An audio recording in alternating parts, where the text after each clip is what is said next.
Oh, it's streaming live. Okay. Thank you. Now Wait, I just it's need. not worked yet.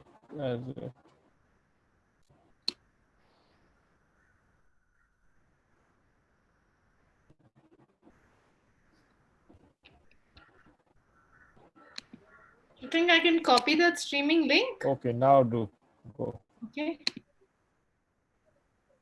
Yeah.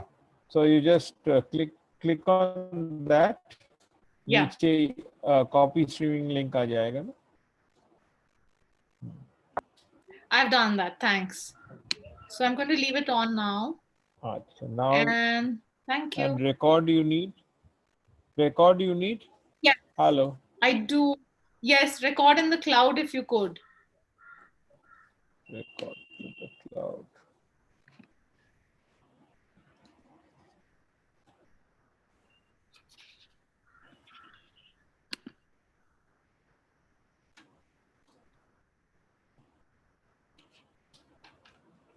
Yeah, it's recording.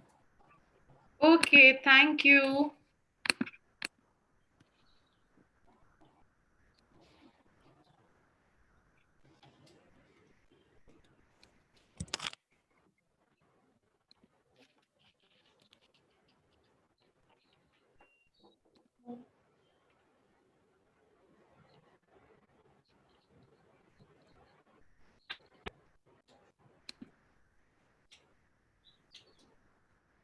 I'm not opening the link here, all right? Is that okay?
Hello. Yes. Hello. Yes, I can. अच्छा, Anand. Acha, Shubhu, can you just mute yourself, please? से बोल रहा हूँ.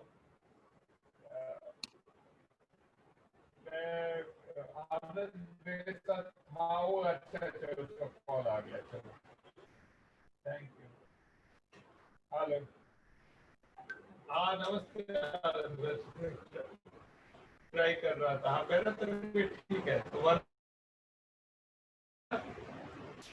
अच्छा सुनो. कल थोड़ा सा काम है भाई. आ जाओगे 1 बजे. 1 बजे. 1 बजे.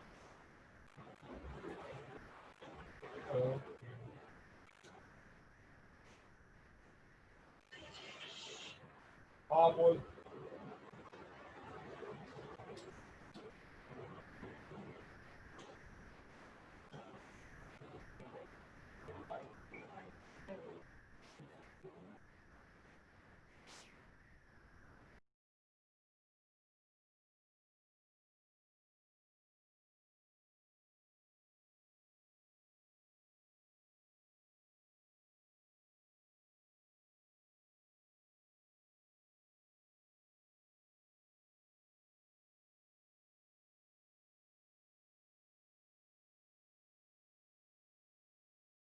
Yeah. Mm.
Um, okay, I presume if it says so, wait, it's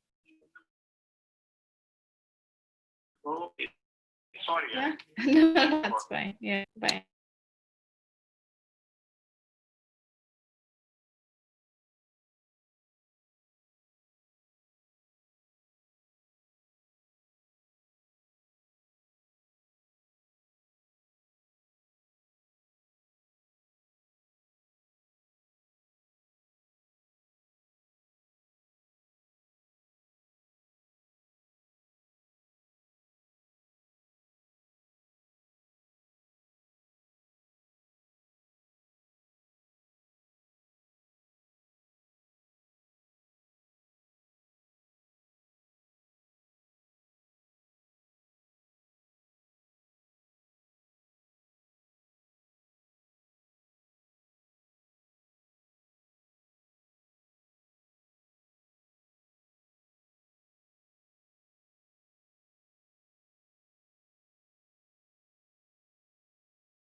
Shakuntala maths में रूल्स नहीं है, सिर्फ जादू है। तैयार हो मेरे बेस्ट फ्रेंड मैथ्स से दोस्ती करने के लिए?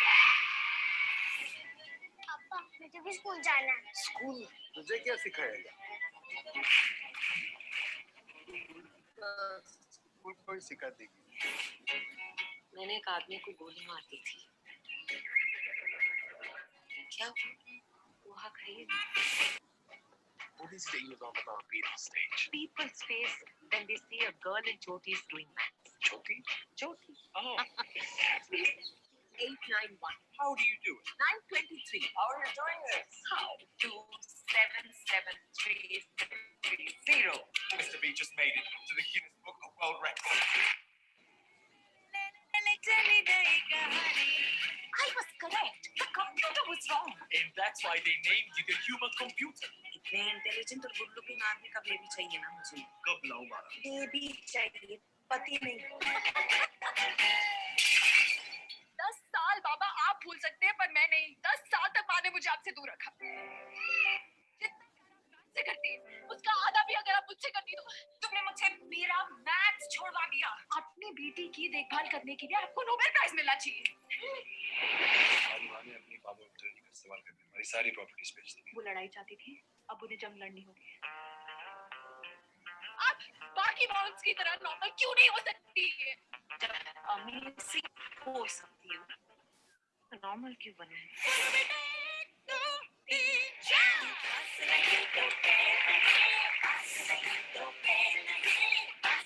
मैं कभी नहीं हारती। Always remember that. So do you want me to give you the answer from left to right or right to left? I'll give it to you from right to left. 496395555. Am I correct? Absolutely correct.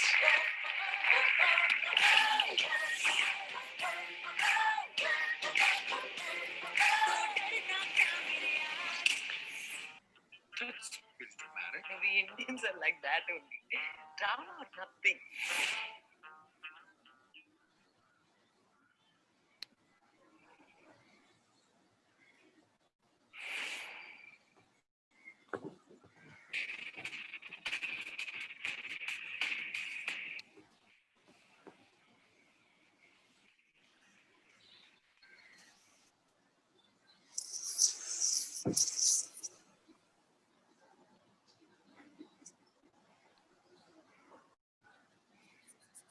Hi, Sonia.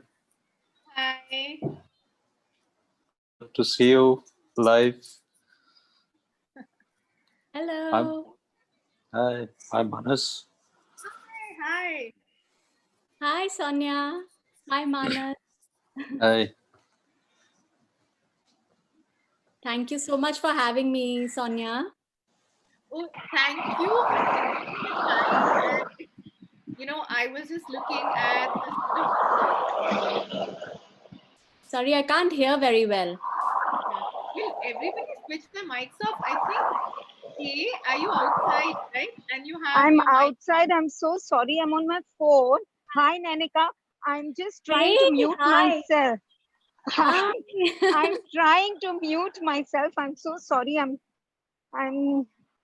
No, that's good because we get the feel of the wind whooshing. Yeah. in. no, That no. sounds good.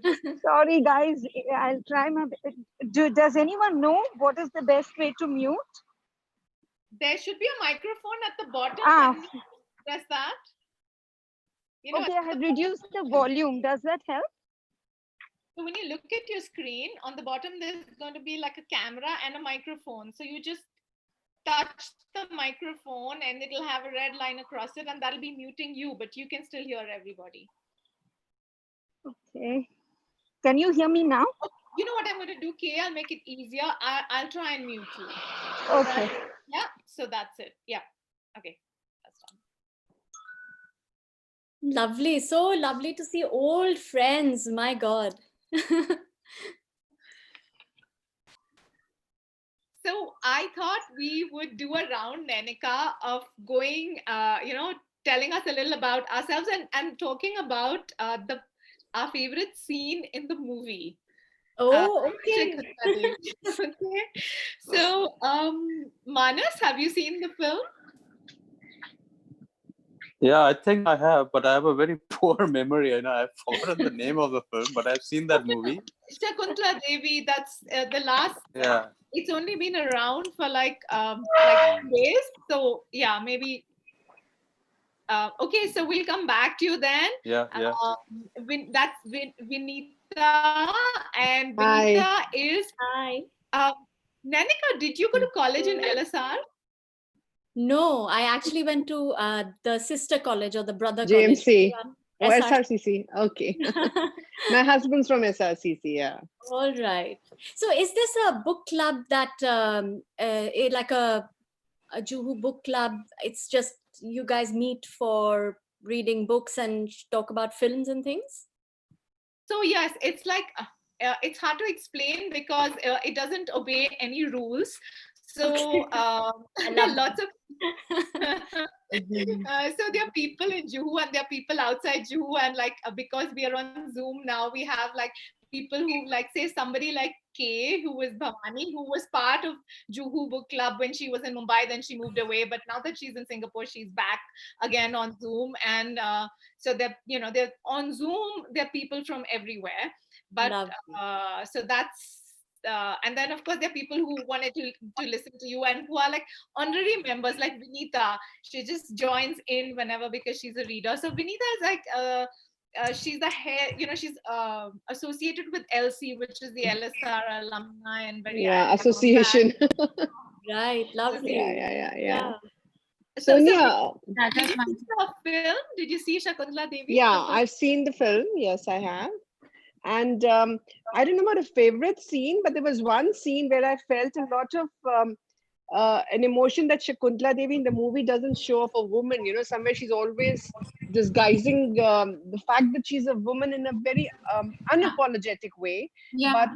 But where I see her come out with a sense of frustration and desperation and probably trying to say that she's also a woman is when she tells a Spanish friend who helped her that all you like any other man, when he pulls her out of that party at the dinner. There was something in that scene which just struck a chord with me. I don't know how to explain, but that stayed with me. Otherwise, she was such a strong woman, but at that time there was a hidden desperation in her. Yeah, you've said it so well, because the scene right after that where she's sitting alone, it's 3 o'clock at night, she has the picture of her sister, the black and white picture of her sister, and she tells her that, I've become such a famous person now. I have this, worldwide fame, but even today I'm alone and I only have you to talk to. And that is, I mean, her loneliness, you're absolutely right. She was rejected. Actually, Vinita, a lot of this, if I had to actually do justice to Shakuntala Devi, I think it would have required a web series and not a film. Because in 2 hours, we really had to choose what we could put in. And it wasn't always even just the writer and directors. It was supposed you had to take into account the producer, you had to take into account everybody's interests. And it was initially, of course, meant for a cinematic release. So, it was a slightly different sort of take on what we wanted to put out there. We didn't know it was going to be a digital release thanks to COVID. But you're absolutely right. There was so much loneliness, and she faced rejection at many. I mean, to start with, she didn't have her parents' unconditional love that every child receives. I mean, that's the love that all of us sort of have as the anchor to take life on. She didn't have that. Then Dheeraj, the person we call Dheeraj in the film, who betrays her. He's the guy that she almost shoots, right? Yes, she actually shoots. And that's fabulously dramatic. And I want to come back and talk to you in great detail about the research, etc. But before that, just a quick round of everybody and their favorite scenes. Sure. So there's Mena. I'm just going by the grid on my computer. There's Mena, who is based in Mumbai but exhibiting in Dubai and Paris and all of that. She's an artist. You would you're sort of related in the sense that Manika has done a lot of copywriting, and Mena started off her career in an advertising agency and did a lot of that. And now she's like, the world is calling. So she has now given up advertising and is doing art full time. And if you follow her, actually recently on social media as well. So art as well as writing, because each of those sketches has a little Insta story with it. Awesome. How lovely. So that's Mena. Mena, your favorite scene if you got a chance to see the film? Thanks, Sonia. You're such a darling. I did see the film, and the favorite scene was the one where the computer, there's a glitch and she's proven wrong. And I mean, he tells her that she's wrong, and she's so, her emotions there were lovely, where she's angry and she's frustrated and he's rude, and she can tell him, she wants to tell him, you're such an idiot and your computer's an idiot and all of that. I love that scene. And I love the end as well. But anyway. Yeah. So in fact, in that scene, I think full credit to Vidya. I mean, I love her in the older scenes. She, that unhinged, possessive, that almost, she is just, and it was, I still have goosebumps even thinking of it, because she would be 1 minute just completely her normal, warm, lovely self, and then the cameras are rolling and she steps on and she is suddenly just transformed into whatever the scene requires. And Mena, in that particular scene, I mean, just to get that, to channel that, all of her whole life has been for her daughter, and now her daughter has taken maths away. She's lost the two things that made her life go round, maths and motherhood. She's lost her daughter, and she's just, I mean, she is incredible. Nobody could have done it except Vidya Balan. Lovely emotions on her face, and she didn't have too much screen time in that. It was a shortish scene, but beautifully done. And moving on to Saundari, who is again somewhat related to you, because Saundari, better known as Sound, joined. Yeah, I know Sound. Hi. joined Grinleys a little later. So I think we possibly overlapped, right, in ANZ Grinleys. So, and now she is, after doing all sorts of interesting things, including pottery and training and interviewing like Asia Pacific leaders and things like that. So, Sound, if you got a chance to see the film, your favorite scene. Hi, Nanika. How lovely. How are you? Yeah. No, I haven't yet seen the movie. We are not big Netflix, Amazon guys, so we are like very slow on it. I'm catching up with maybe 2015 movies now, kind of thing. But I'm a proud supporter. Uh, so I've spammed every group that I am in with the links to the movie when you send the promo on the XGB group. Yay. And great reviews from all my friends who've seen it. You know, there are some whole bunch of hardcore TAM group, which is big into movies, and like big reviews on that. And you know, fantastic. Congrats. Thank you, Sam. Thank you. Thank you for sharing. And moving on very quickly to Vivina, who is again finance. We seem to be dominated by the financial world on this screen. But from the other point, Vivina has been a financial correspondent and a journalist with HT and Mint, and she knows all the investment secrets of the stars as well, by the way. So maybe you guys have a correspondence there in terms of the starry world, and she's like, you know, I am not in a starry world at all. I'm doing groceries. I was telling Kay. I'm cleaning the house and doing back groceries. and talk to you about the starry world and you know, protests apart. I think there's definitely you're definitely situated very close or perhaps inside it. So Vivina. And also she's doing a whole lot of interesting things, Vivina, actually, which I can't summarize because there are too many, including cooking 10-course Malu meals and having a pop-up and writing speeches for Kumar Mangalam Birla and a web series. So Vivina, your favorite scene? Nice. Hi. So I watched the movie, and my favorite scene is where she has just reached. She's just narrating the story about shooting the lover to these 5 men on the table, and they are all like shocked. So that's the so we don't know what happened because the last cut is where you're just showing the scene. So the backstory is what then gets narrated. So that was my favorite scene. Yeah, poha khaiye na. Kya hua?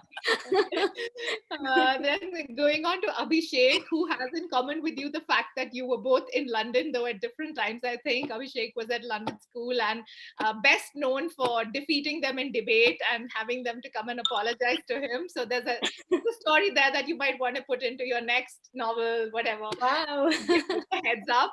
Abhishek, did you get a chance to see the film? I'm sorry, I haven't had a chance to watch the movie, but I did want to come along to listen to Nanika's side of the story. So That's great. This is a good beginning. It's a good segue into, once you listen to this, you'll go, you know, I know you'll go straight for the film. And then Moomal, who is again Citibank once upon a time. So lots of once upon a time bankers, and now she's like the head honcho of the social impact world. So if you ever want a job there, she's the person. She's like, you know, I can see Mimi, you're protesting, but it's absolutely true. So if you ever want a job there, she's the person you have to cultivate. So Moomal, better known as Mimi.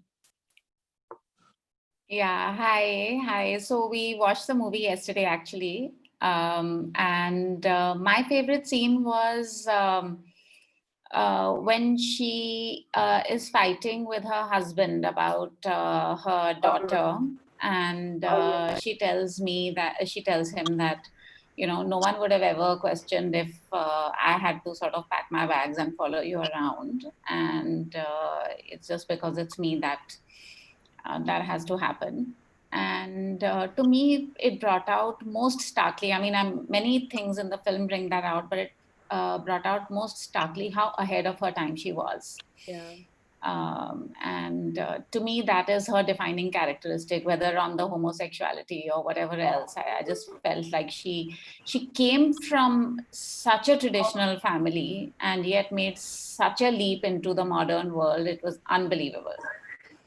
Absolutely. And I think now, you know, I mean, we've worked in banks and stuff like that, and most of us may have experienced the boys' club at some level or the other. And I think about the fact that here was this Indian woman born in the 1920s, unschooled. She lands up in the UK in the 1950s. She's in the world of mathematics, which is a very white male world. She does not let her gender or her ethnicity or anything define her. All she knows is she has a gift. She doesn't play the victim. She could easily have, sort of said, oh God, I've got this father who's exploiting my talent and I've never been to school and they can't pay 2 rupees to keep me in school and they've pulled me out of school, etc., etc. She never did any of that. And that's what I love about this character, that she just went, owned her gift, owned her failures, owned her successes, owned everything. And she was selfish and she had flaws and she owned them as well. And she wanted it all. Like as women today, we want to do it all. Like we want to have the perfect career. We want to also make the perfect round chapatis. We also want to keep the perfect home. We also want to raise the perfect kids if we have them. We want to do it all, but she wanted to have it all.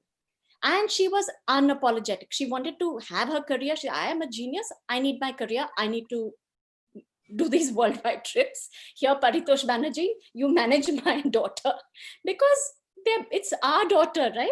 And when I find that she's saying Baba, Baba instead of Ma in that scene, I don't know if you've, when she says the first word the daughter says was Baba instead of Ma, it hits her. Hey, I'm missing from this picture.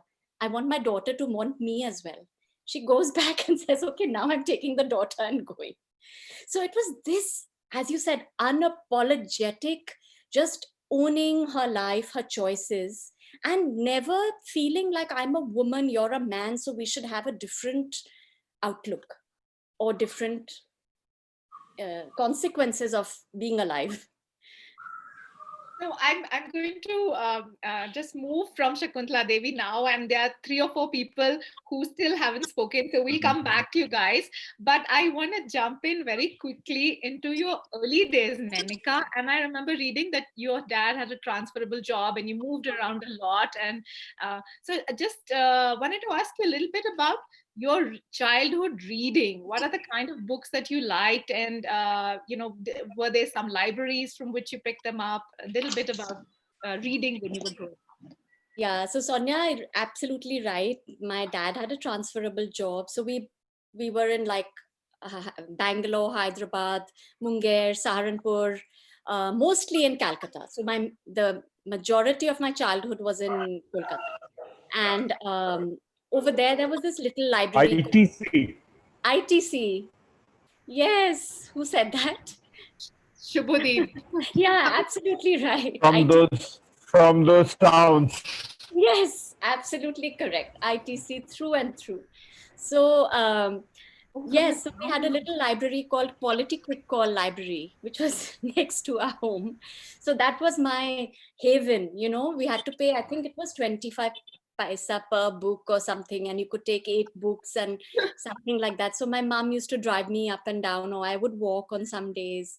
And of course, whatever books were at home was what I would read. So whether it was my dad's PG Woodhouse collection or my mom's book on gardening or whatever. And then our school's library was fantastic as well. So I joined the library squad just so that I could have dibs on the books that I wanted when the girls returned them. I would put them quietly to the side before putting them back on the shelf, so I could read to them for myself. So the Just William series and things like that. So yeah, I think I read anything I got, because also I was quite an introverted child because we moved so much. So I never had a fixed friend circle. I was always the outsider in many senses. So probably my friends were my books. Until we reached, of course, in Kolkata, I had very good friends finally, but I had my friends were my books, and I would disappear into my books. And I also remember reading this fabulous story of, you talked about the thing that you wrote, and you didn't plan to be a writer, but you were writing, and how you wrote the story of running away from school in Munger. Can you tell us a little about that? So I think I was always one of those crazy kids. So yeah, so this was Munger. Now think about our children and think about my childhood. So at the age of 4, me and my friend ran away from the Munger school. Munger is of course in Bihar, and we ran away to this. So ITC had their little sort of, I don't know, like ITC colonies within each town. So in the colony, you'd have like a school, you'd have a club, you'd have a park, you'd have a little, medical center, etc. So we run away from school because and nobody knows that we've run away. And we go to the club, and then from each, near the pool, you know, the changing rooms and the loos, we take the toilet paper from each of those loos, and we take it and dip it in the pool each. And I don't know what we were doing, but my dad got into a lot of trouble with the branch manager after that. And then you wrote a story about this. No, I didn't write a story about this. I think I basically got into trouble for doing this. So I want to, from your school and you're growing up, jump straight, going beyond some of the books that you wrote, jump straight to a figure that we, particularly at Juhu Book Club, are quite mesmerized with, and that is Genghis Khan. And we have, you know, read his life as well. So I wanted to ask you two things. One is that, can you talk a little about the research that, you know, you talked of researching in the British Library. Can you talk a little about just the library and what it was like to be there? And also, in particular, when it comes to the research, you've mentioned that, you know, you've read Marco Polo's account and the Chinese account and the Persian accounts. Can you kind of tell us how different they were? I mean, did one have a slant? What are the kinds of portrayal that came through in the different accounts? Okay, so again, the reason Genghis Khan happened, I always say that stories choose us. And I just think that, you know, there's a time that every story comes and you happen to be the teller and you happen to be in the way and you are chosen to tell that story. So at this point in my life, we were in London. My daughters are growing up here and they are only learning about British history. They have no idea whatsoever about anything to do with Asian history. So I start looking for stories to tell them. And one story that stands out is Genghis Khan's story, because I just find that he is such an incredible guy. And what I liked about him was that in his childhood, I mean, he loses his father at the age of, I think, 9.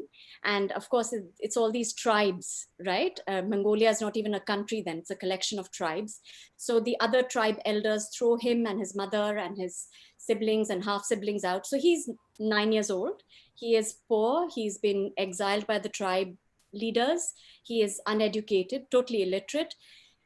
He has nothing to his name, yet he goes on to become the world's largest conqueror, conquering, I think it was 16% of the land surface of the earth, with only horses and his men.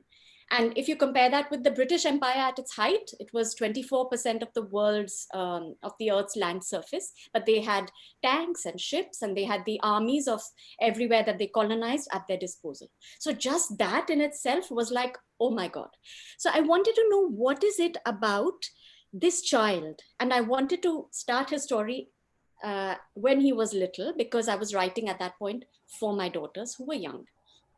And I thought that it would just be a nice hook for them to start the story when he was their age, rather than say, oh, there was this great conqueror. And you're like, okay, oh, great, I don't care. You know, to start that, what was it about this child's mental makeup that gave him this determination to do what he did in his life? And yes, of course, he killed 11% of the world's population. And we've heard he's the most bloodthirsty conqueror that ever lived. But equally, even in the Harvard Business School, there are studies about the fact that maybe he was one of the most far-sighted leaders the world had ever seen. Because, and this I hadn't known till I actually started researching, that he upheld religious freedoms. He actually, you know, did a lot for women's rights, so women in Europe at that time had less freedoms than the women in Mongolia. That's true. So actually, to you know, to explain a little bit about our fascination with Genghis Khan, we read you know, a couple of books on him, and we've sort of read about his childhood and things. So we're kind of fascinated with the whole story.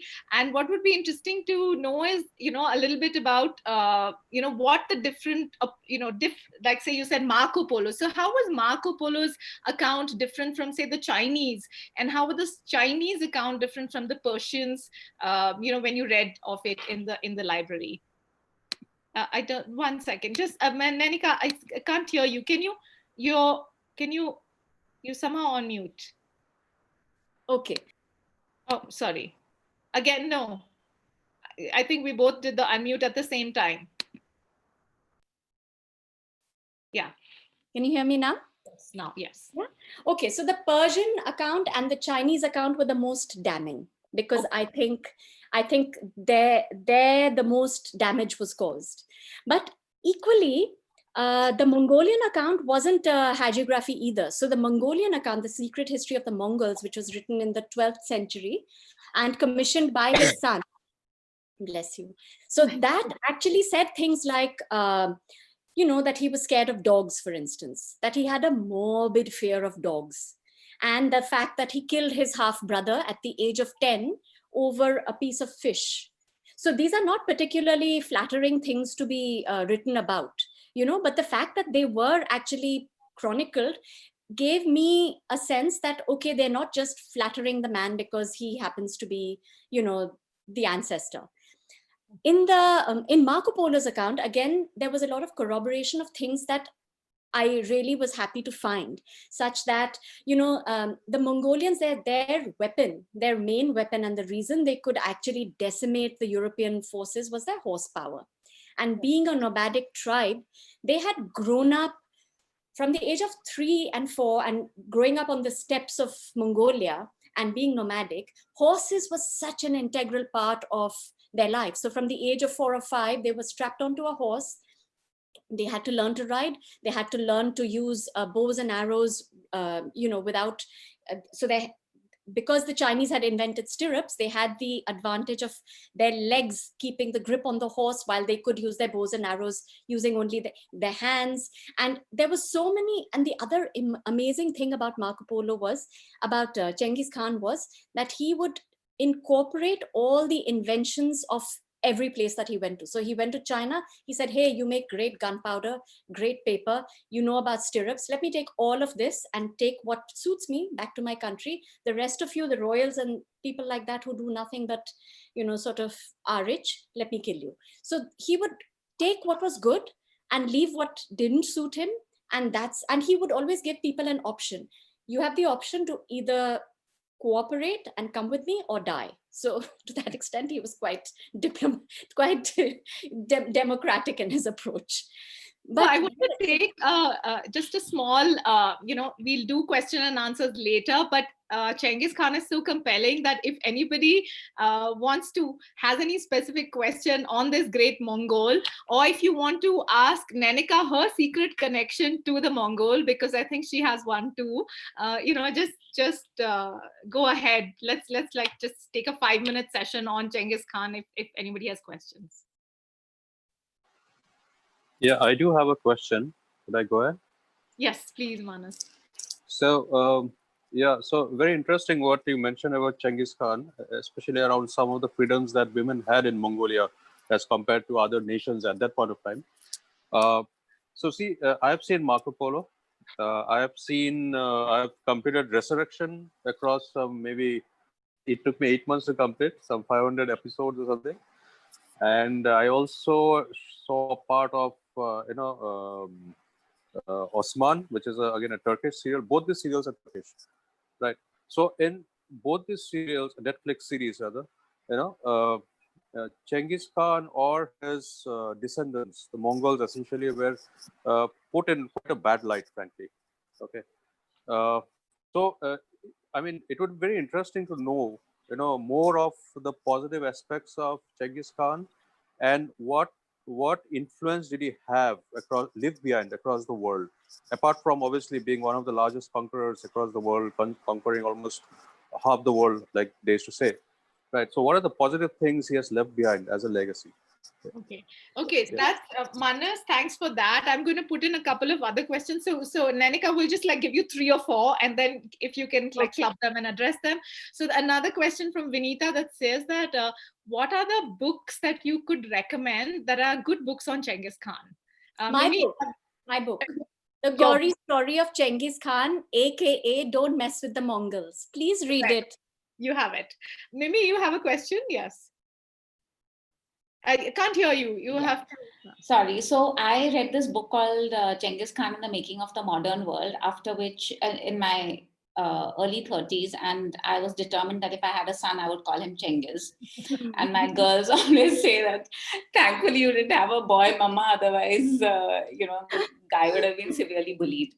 But anyhow, I just think that the two things have always struck me about Cengiz. One is that, although his descendants went all over Asia and established large dynasties that left a footprint on history, Mongolia itself doesn't seem to have made anything of his legacy. And it still continues to be, unlike the great empires that were established in other geographies, his legacy within Mongolia, although he is personally revered, is a bit unclear. So it surprised me that, that is something that happened because he unified the tribes. So you have anybody else before Nainika addresses the questions? Okay, so what was his impact in terms of being progressive from Manas? Books, of course, the Gauri story, and that goes without saying. In terms of the research that you did, what were your particular favorites? And Mimi's question on why is he so little known in Mongolia? And I wanted to add another one to that, which is that you talked about reading the Baburnama as well as part of your research, and that is a book that we are, at the Juhu Book Club, we are reading in August, the Baburnama. So just a little of your thoughts on the Baburnama. So when you ask about what made me happiest, I knew that the Mongols and the Mughals had a connection. But when I went back, every generation, I had to find exactly how they were connected. And I really wanted to find how they were connected. And there was one particular generation, I wasn't able to get the name of how they were connected. So finally, when I found that in the Baburnama, I stood up in the British Library and I did a little jig. And I was so happy. And that family tree is in the book at the back. So please buy the book. Please buy the book and read it. Now, coming to Manas's question about what was his impact. So I think for the first time in history, Europe and Asia were under one empire, that of course, but more than that, he was a very practical man, and he revived the Silk Route, which I think was key. So he made the Silk Route safe again, because he was like, we're a nomadic tribe. If there is trade passing through Mongolia, then we get money and my people can survive. And because of the Silk Route reviving, a lot of inventions, discoveries, language, culture, everything moved from east to west. And I think that is an amazing contribution. Then another thing that I find is amazing is, though he looted around the world, he never used that to build a palace or to build a statue to his own legacy, or to make his family. It was never about him. In fact, he never wanted any likeness of him to be even left, because he believed that he believed it was firstly that heavens had chosen him to do what he did. He wasn't doing it for personal gain. So according to his religion, he believed that this was what his life was meant for. And all the money that came, he used to build roads and bridges to connect Mongolia with the rest of the world. For me, that is another thing, because you look at the politicians around us today, everybody is just, sort of, not only today, even in the past, everybody is just looking to, glorify themselves. And here was a man, in fact, when he died, he didn't want no one to even know where he was buried. And there have been, so he gave instructions, and this might sound a bit sort of bizarre, but then he was a bizarre person. So after he had been buried, he made horses go over the burial ground. Then a river was diverted over it. Then the few people who knew where he had been buried, the soldiers, were killed. And the son who knew about it, he was sworn to secrecy. So till today, nobody really knows where he's been buried. And I've been watching these National Geographic videos on, various universities and students and groups who have actually tried to go, using satellite mapping and trying to find out where he's been buried. And it has been met with disaster. The sort of these expeditions. So maybe there is something to it, because their belief is that the souls should not be disturbed once they have gone. And maybe, you know, that is the reason. So coming to Mimi's question was, why do the Mongolians now not honor him? And I think so last year I was invited to the House of Lords thanks to Genghis Khan by the ambassador of Mongolia. And you know, Mimi, I think the Mongolians do honor him. For them, he is really revered. Now, whether the legacy of his empire and whether Mongolia has made as much of a mark, yes, you're right, maybe not. In fact, I find that the Mongolian women are far more progressive than the Mongolian men are. And they say this themselves, because over here, like when I was researching and I wanted, you know, accounts from real Mongolian people. So I found this lady who heads the EBRD. She heads one division of the EBRD in London, Mongolian lady. And she was kind enough, I had been invited by the JLF for their London chapter. And we were at the British Library, in fact. And she came onto the stage with me with her daughter. And she brought, you know, she had grown up in a ger, which is that round tent that they all live in. So she brought such an amazing perspective, because she told us about her life in this ger on the steppes with horses. Her daughter's a horse rider, even though she goes to school in London. Every summer they go back to Mongolia, she horse rides. They drink that, you know, fermented mare's milk. So they've kept that tradition up. And she was saying that actually Mongolia, I mean, in terms of economy, they were doing quite well. But yes, in terms of, I think there isn't enough PR and sound about what they've done with themselves. So yes, you're right. And the third thing, I think, Sonia, you had said, how was it in the British Library? It was amazing. They are so well organized, and they have, I think, even about, you know, my last book, which was on partition, and I had to do a lot of research about, you know, documents between, you know, Churchill and Mountbatten and, you know, Nehru, and they are so well documented. There's an Asia and Africa room, and you have to book in advance, and you can, you know, select the books that you want, and you go, and it's very, very, very organized. So it makes it so much easier, because, you know, it's very hard work to sit and pore over these many, many books, but they make it as simple as is possible. So thanks, Nanika. That sounds so fascinating. And before we, I want to now move on to your Africa story. But before that, I just want to bring in a few people who haven't spoken about the film. And Kay is walking in Singapore and it's getting dark. Kay, can you speak? I think she's muted. Yeah. Kay? Yeah. Sorry, I haven't seen the movie. Okay. It looks, I mean, but it's definitely a movie that I'm going to watch. It's just that it's on Amazon Prime, and I normally don't go on Amazon Prime as much. So it gets very complicated.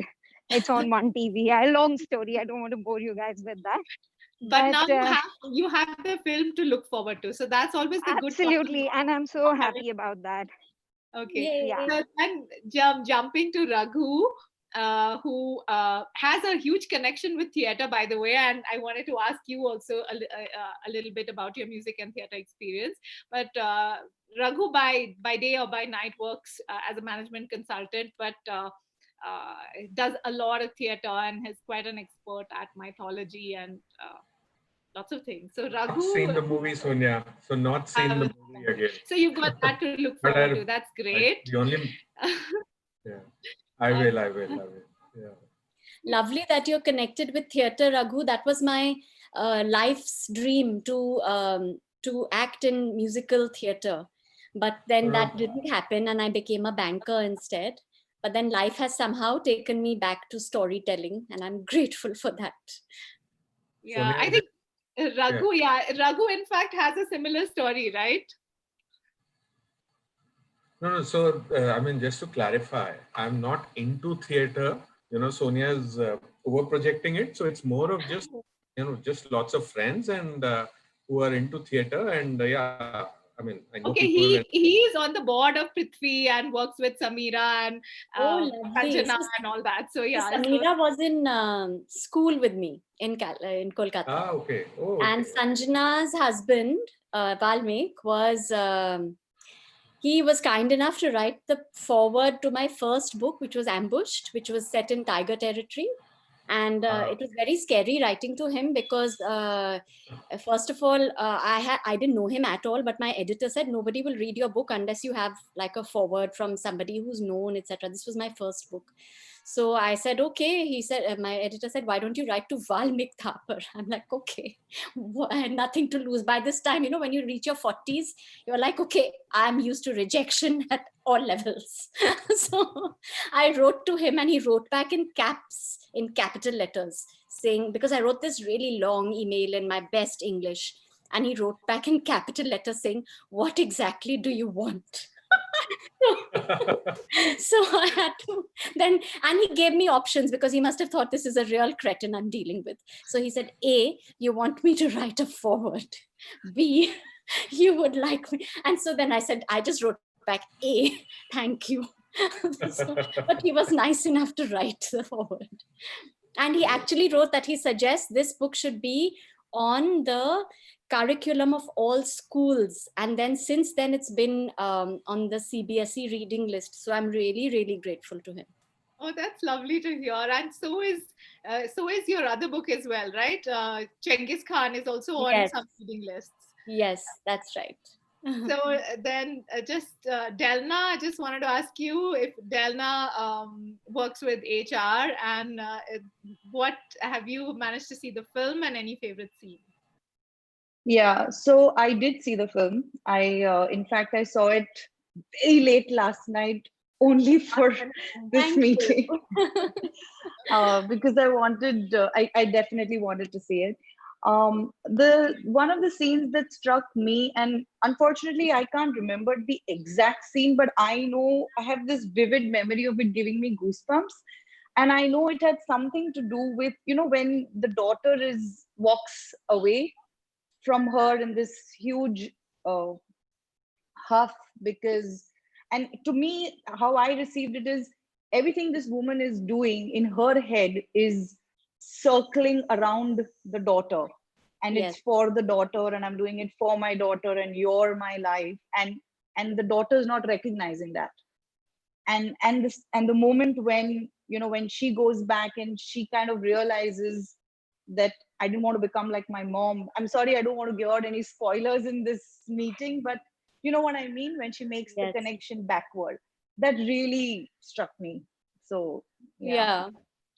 In fact, when we were writing, we were 3 mothers with 5 daughters.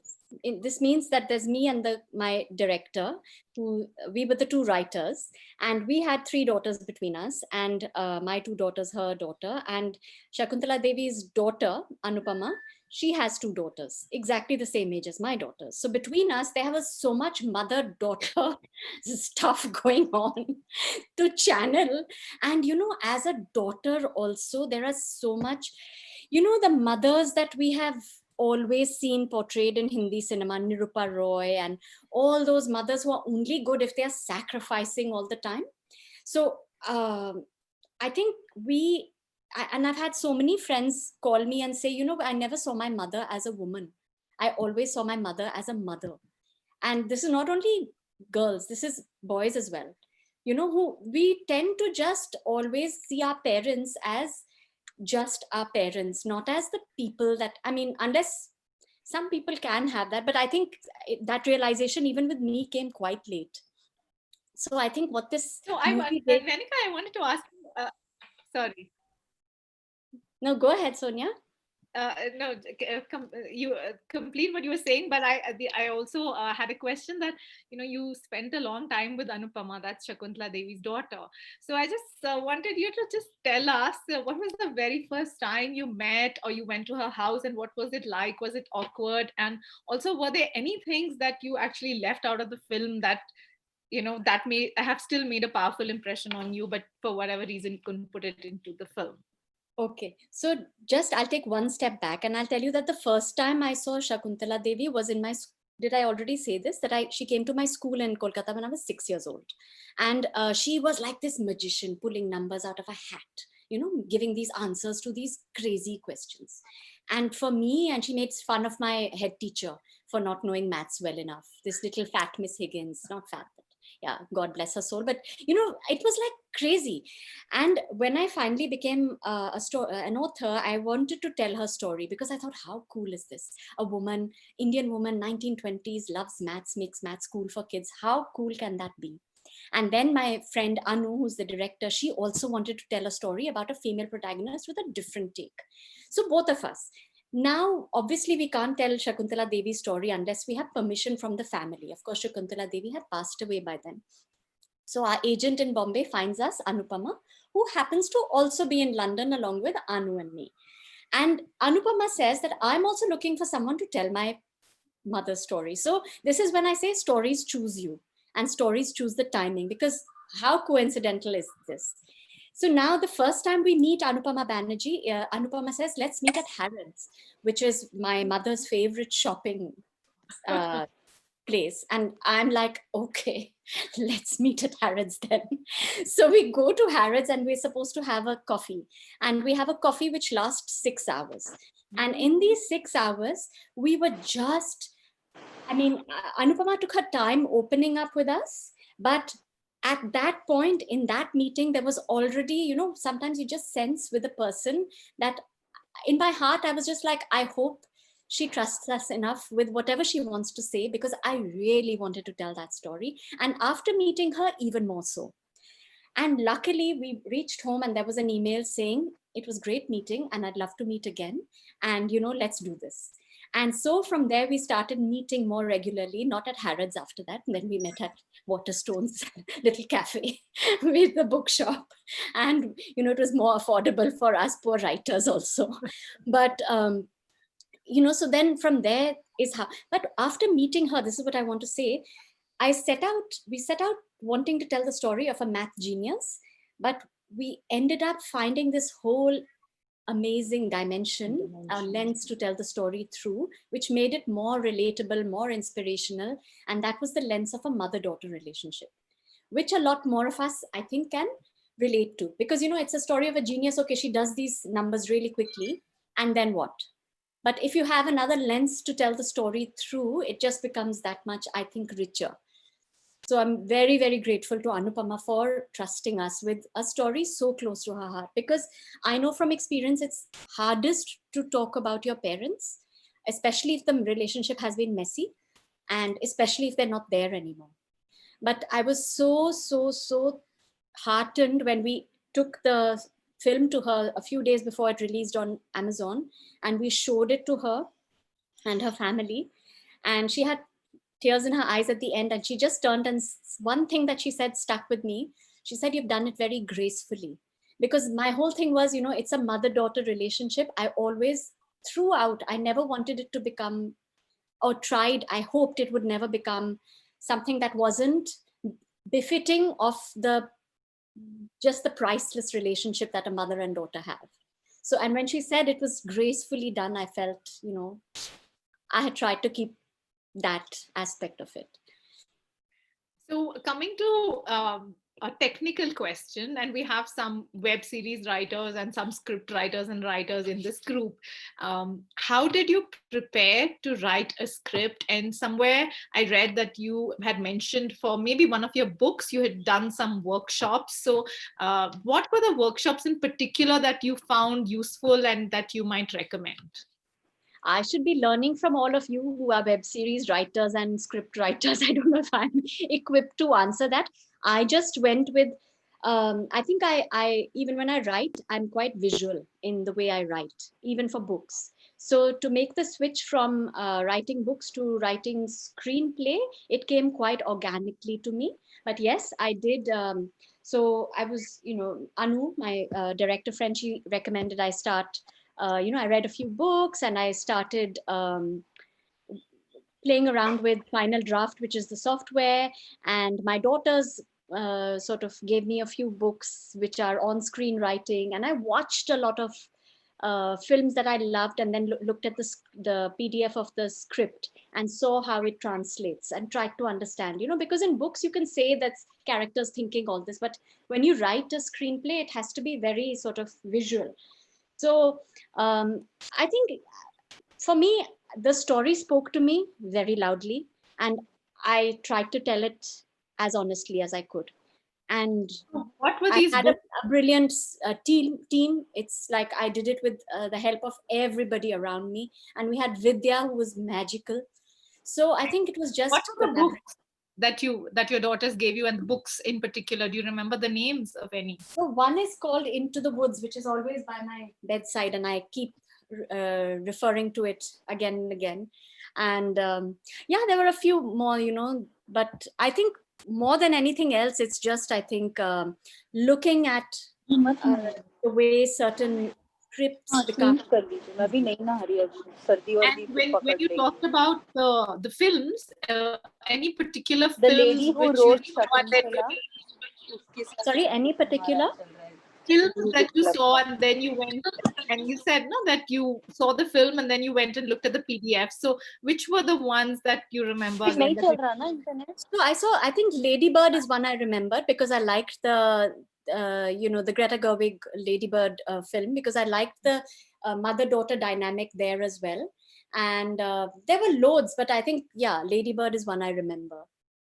So going back to the whole star and the starry scene and being part of it or not, I remember reading somewhere that when you were doing theater in school, you had a star to help you, and when you were doing music, you had another star. So can you talk about these two, the music star in your life and the acting star in your life? Sonia, you really were in my life. These are people who were just like, I was in the periphery. So yeah, what Sonia's talking about is that when I left Kolkata and my last 2 years of school, I was in Delhi, and again I was the outsider. So my inroad into anything usually was books or drama. So in Delhi it was drama, and I auditioned for a play with Theatre Action Group, and there was this young girl at that time called Viveka, who had come from London, and she was looking to adapt a play which was about a group of youngsters stepping out into the real world. And luckily for us, all of us who got selected, she was so lovely, she allowed us to adapt the script with her. We got to write the lyrics, and then there was this unassuming guitar teacher called Loy Mendonça, who went on to become rather famous as Shankar Ehsaan Loy, and he did the music. And I remember, going to his house, a little Barsati, and his daughter was a little baby at that time, and he was there with his keyboard, and we were taking out he was doing the tune, and he was also like, no, I think you should do it because you're so, you guys should do it. So lovely. And then once this play happened at Kamani Auditorium, which was quite a well-known auditorium and got covered in the press and everything, and I was like, okay, my life, this is what I'm going to do with my life, I think. So I joined Theatre Action Group, and then Shah Rukh Khan was sort of a little older to us, and he was one of the big daddies on the Theatre Action Group scene. He was amazing. He would cue us for improvs, and he would, we do all these trust exercises, and then we got to usher in these plays, and I got to see so many plays for free. And of course, then Shah Rukh also went on to become rather famous, while I went on to, my father at that time. No, I was like, writing LCs in Grindays. But tell us about your African adventure, your years in Africa. Where exactly were you? And when you were in Africa, did you do any reading on Africa? And also, I think you started writing for Sesame Street when you were in Africa, right? Yeah, so yeah. A little bit about that copywriting experience. So which part of Africa, and what African books can you recommend to us? Okay, so we were in Africa for 4 years, and this was just after. So from IIM Bangalore, I joined Grindlays and then JP Morgan, and then my husband got posted to Africa, so we went to Africa, and my career took a bit of a back. There was JP Morgan didn't have an office in Africa. I joined. Citi had. There was an incident that happened in Citibank with one of the people who worked at Citi getting shot, because I worked in oil and gas, and there was a lot of resentment against the expats by the locals because of, rightfully so, I guess, the oil we take and we refine it and sell it back to them at 10 times the price. So this was all a bit of a setback for me career-wise as a banker, and I took a break at that point. and I was expecting my first child as well. And at that point, I auditioned for Sesame Street just to write and got selected. And that's how I rediscovered the joy of writing and storytelling. And from then on, we were in Africa for 4 years, in which time I had 2 children. So Sonia, I didn't do very much reading outside of what to expect when you're expecting and how to survive all that. But I was also doing a little bit of, writing on the side for Sesame Street to start with, and then a little bit of copywriting. And then we moved to India for a bit, and then we moved to the UK. So it was literally, we were hopping continents with 2 young children, and it was quite a crazy time. And after I came to the UK, of course, my first book was published, and then my second, and then my third, and then the film script happened. Okay, so I have 2 other questions. One is your secret connection to Genghis Khan, and the second is, you have excellent book trailers. I wanted to ask you about marketing, but before that, any questions from everybody, because we have another. Actually we have 5 minutes, but if Nanika will extend by another 5 minutes, we have 10 minutes. So now's the time. May I? Yes, please. Then I'm like so excited. I saw the trailers and got, obviously Vidya's fantastic and all that. But from a scriptwriter point of view, and making into a movie, sometimes when books are converted into movies, somebody or the other is like, fighting for whether their part came out. So what was your experience in terms of, when you wrote the script, and do you think when they converted into a film, did they do justice to it? So I think firstly, having Vidya, I cannot say this enough. She just lifted it was, sometimes I would have goosebumps because I had seen so many videos of Shakuntala Devi, and to watch her do this again, it was almost like reliving it. She took me right back to that first time I saw Shakuntala Devi in person. Whether we did justice, and I have to say it's a we, because I don't think we can point fingers and say, this department didn't or whatever. I think we needed possibly, if anyone feels there is something lacking to cover this amazing life of this incredible woman, we needed more time, and maybe a web series could, do that. But we definitely tried to do what we could, and it was crazy to try and pin down this lady into 2 hours. This life of this really larger than life lady who loved not only maths, but loved life. She was not the typical math genius by any stretch of the imagination. So we couldn't do a film like The Man Who Knew Everything for her, because her life was colorful. She loved Fred Astaire and Ginger Rogers. When, the years that she met Paritosh Banerjee, they painted the town red. They would go dancing. They loved music. They loved film. She was like a, dictionary on Hollywood. And she had met every president and prime minister. She had predicted Donald Trump would be president. She had met Nelson Mandela, and she held her own. It wasn't like she was starstruck by anybody. She held her own. She owned her audiences. She single-handedly moved her performances from the stage to the screen.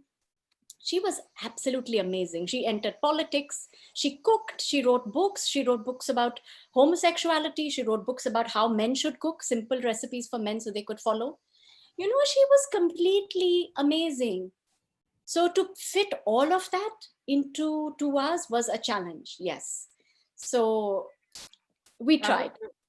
No, I think I did a Valmiki Tapar equivalent thing on my questioning. My thing was, are you happy with what you wanted to get? Oh, I'm happy. I'm thrilled. I'm absolutely thrilled. Yeah, I mean, what you're saying is that sometimes when you tell a story, one person gets up and says, my God, why have you portrayed me? Like, say, for example, the daughter or the mother or the father or the homosexuality allegation, people could be really upset by it. Is that what you're saying? So were there any ruffled feathers, Nanika? Did anybody? Yes, there definitely were. There were ruffled feathers by a lot of people, but I think they had not perhaps taken the time to look at the intent behind it. So like Paritosh, is he alive still? He isn't alive. He died before Shakuntala. But you know what is beautiful is that the open-mindedness of Shakuntala is another thing that I loved. Her, even though But she... you're not Nanika. You're not telling us whose feathers are ruffled. Don't be so diplomatic. Tell us. Whose feathers? No, the feathers that may have been ruffled is, I think at the beginning, certain members of the homosexual community said that, why are you showing him not to be homosexual? When in fact... Sorry? Was he? No, he wasn't. So she had written this book about, you know, the world of homosexuality. And I don't want to give it away for people who haven't watched the movie. So I don't think it will be fair for them. So I would just say watch the movie. Watch the movie. Yeah, Vivina has a question. So, since you've written books and since you have also scripted a movie, so I wanted to get an understanding of what goes into either of it in terms of structurally planning and research. In terms of research, when you're researching for a book, is it similar to researching for the script? And what would be the key differentiators that keep these two things apart? I don't, at least in my case, I don't think it was different. In the case of our movie, we had, of course, a family member that we had extensive interviews with. In the case of at least my books, well, actually for Across the Line, I did have survivors of the partition that I could speak to. In the case of Genghis Khan, it was mostly from library sources and, you know, whatever other information in the public domain. But I don't think that the amount of research or the kind of research differed. I think once the research is all there, then the story flows. At least that's the way it works for me. So I don't think that differed as such. Manas has a question. If I'm audible, yeah, it's a bit of a hypothetical question. I have read the 3 volumes of Akbarnama by Abu Fazl. I'm not sure if you have read it, but most probably you would have. I haven't. Okay. So these are 3 fat volumes, I've gone through it. And Abu, if you read the book, he is very, very verbose and very, very flowery. In the sense, he was a big fan of Akbar. If Akbar had to wake up in the morning, he would describe it first by talking about the color of the sky, the clouds, the leaves, the whistling winds and all. And then he'll talk about Akbar getting up, as if something great has happened, which possibly would have happened. So those were 3 volumes. Yeah. So if today, clearly, if you were to convert it to a film, I'm sure it would have been practically impossible considering the volumes, but probably into a web series, considering that at that point of time, he had so much of verboseness and flowery language. Today, in the modern age, I don't know whether people would have been interested in hearing all this. If Akbarnama were to be converted to a web series. What you're asking, Manas, is that is Nanika interested in doing a web series on Akbar, is it? Yeah, if she is interested. And also, Nanika, on the subject of historical books, any recommendations for historical fiction? I mean, apart from Genghis Khan, because you are interested in history, so any book recommendations? Sonia, before I come to that, I think Manas has a very good point about how Abu Fazl basically it was like almost making Akbar into this. I mean, every single moment of his day, it's like literally glorifying him, right? And that was very clear that that's something we didn't want to do, because a lot of biopics just glorify a person, and it would have been very easy for the daughter to tell us only the lovely things about her mother. But what drew us and drew me to the story was the fact that she was willing to show her mother as she was. And this is when I say, when you have strong role models, when you have a mother who is honest enough to own her faults, then you have a daughter who, she could be a very different person, but she has at the back somewhere, you're conditioned to say, it's okay to be honest about even my failings. Because it takes a very brave daughter to do that. And I really respect her for having done that. Because it takes the pressure off, the burden of so many women across the world who are trying to be these super women. And I don't think we need to be. We're super women even without being perfect. So if you ask me about my favorite dialogue in the film, is actually also when her mother-in-law tells her that there are no perfect mothers. you know, every mother is trying. And I think that's so beautiful that we don't always have to be perfect. Sorry, Sonia, coming to your question, historical, actually, to be very honest, now I haven't really had the chance to read that much more than what my immediate, I've been just drowning in work. So I would not be the right person to give you a, but what I'm reading right now is The 100-Year-Old Man Who Climbed Out of the Window and Disappeared, which is not historical fiction, but it is satire, and it's about, you probably know the story. So yeah, so that's a book I would recommend. Yeah. Yeah, I think questions. Are we almost at the end? Because I have to take my family out for something. I think so, unless we have a last urgent question, anybody, very quickly. So we'll end with the question that I asked you on WhatsApp, which is that if you were in quarantine, which of course we all are, who would be the 6 writers that you would choose to be in your quarantine house? Okay, and sorry, Sonia, I forgot to also answer your question about the connection with Genghis Khan. Right? You had asked about the connection with Genghis Khan. I'll very quickly say that when I finished, this is also again how stories choose us, I think, is when I finished almost my research for Genghis Khan, one of my grand uncles sent me a picture of our house in undivided India, in Pakistan now. And it's in a village called Bhera. And I just looked up on Google the village of Bhera. And the first thing that comes up, and you can look it up yourself, is that the Mongols and Genghis Khan had gone to Bhera. And I've never been there because of whatever visa restrictions, etc.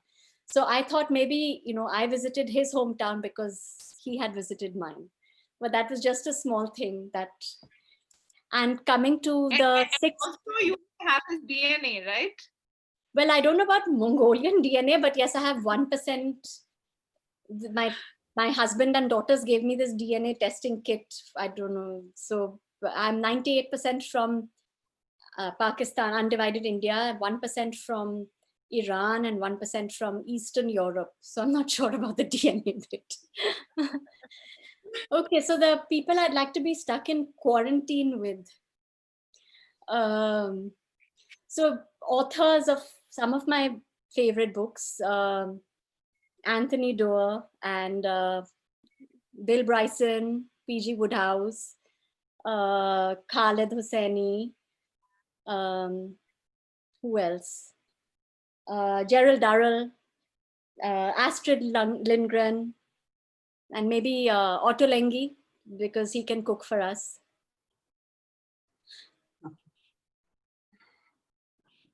Thank you. That's fabulous. And Nanika, thanks so much. We really enjoyed this chat, and we've got now a lot of homework to do, which is like read up on a lot of books. And some people haven't watched the film, so they have that too.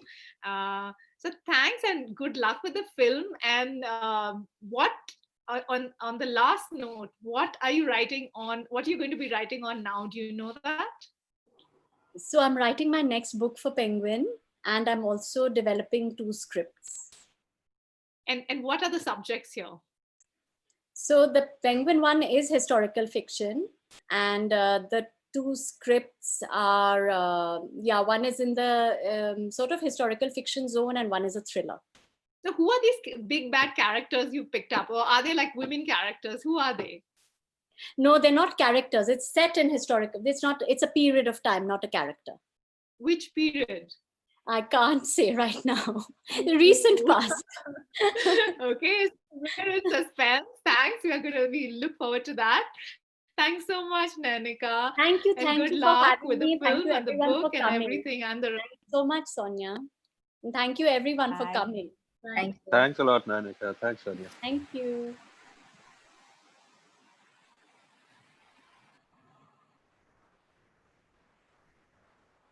Thanks, guys. Bye-bye. Bye. You're muted, Shubho, for some reason. Anyway, I'm leaving this, so I'm going to end the meeting.